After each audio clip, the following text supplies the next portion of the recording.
Hi, I'm Kevin Eikenberry, and I'm here to help you reach your potential as a leader and a human being. Welcome to Remarkable TV and the Remarkable Leadership Podcast. If you happen to be watching on YouTube, make sure you subscribe so you don't miss any future episodes, because I don't want you to miss any of the goodness. And the goodness like today's episode, where we're going to talk about how leaders can ask for feedback. Are you ready? Let's get started. I don't know if you've noticed, but being a leader can be pretty lonely.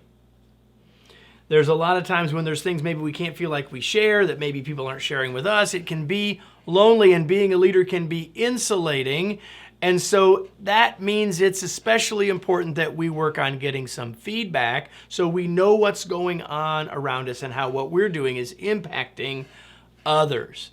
So in whatever area of our life, asking for feedback is important because we have blind spots, right? But as a leader, for the reasons I've just described, it's even more important, and it has positive ripples far beyond what we learn from the feedback, right? So the question is, if we want to get feedback, we should first ask, what do we ask about?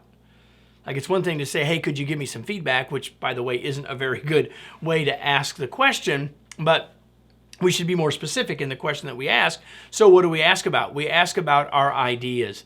Are our ideas helpful? What do people think about the approaches that we're taking, about the direction that we're heading, about the vision that we're setting?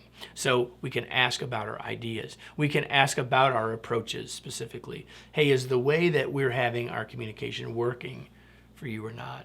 In what ways could I be more effective in helping you grow in your role? These are the kinds of things. So we can also try to get feedback on our performance and results.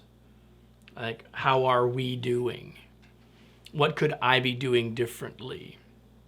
Right? So we want to ask about our ideas, our approaches, our performance, our results. We want to get people comfortable with telling us how we're doing. Now the question is, how do we actually do it? So now we know some ideas about what to ask about. Now, how do we do it? Well, first of all, we should do it in private.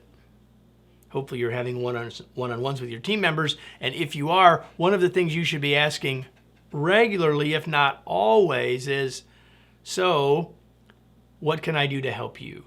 What do you need from me that I'm not giving you? So the kinds of questions I just suggested would be things that you want to ask regularly in your one-on-ones. Now, if you've not done this before, when you start asking, you might not get feedback right away. People might be guarded, they might be wondering why you're asking, etc. That's okay. Just keep asking consistently. As we ask consistently, we improve the chances that people will start to share. And when we ask consistently, we're modeling that we really do want feedback. And people will come to give you feedback even when you haven't actually asked. And we want to make sure we're asking earnestly, like for good reasons, for reasons that we can share with them, like, I want to be of better service to you. I want to help you be more successful. I want to get out of your way and provide you with the resources you need. And so I'd really love to know what I'm doing well and what I'm not doing quite so well.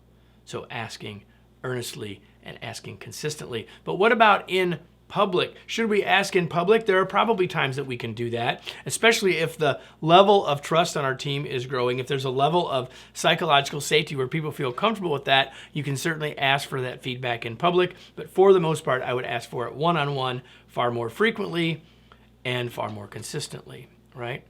Now, you may have one other thought in your head right now. Once you are asking for feedback and people start to give it to you, you may say, do we have to act on all of it? The answer is no, we don't. We need to listen carefully to it all. We need to understand the intention that is coming to us from. We need to make sure we get it. But that doesn't mean that we have to apply every piece of feedback we get.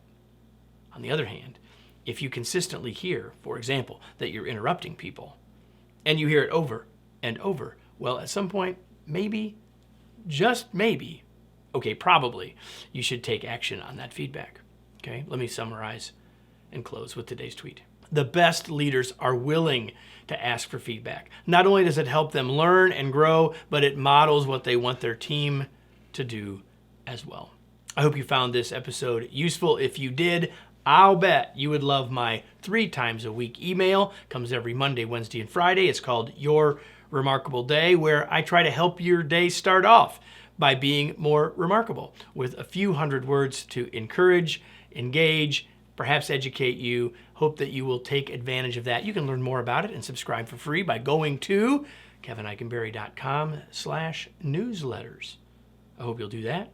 And I hope you'll be back here with me next week for another episode of Remarkable TV and the Remarkable Leadership Podcast.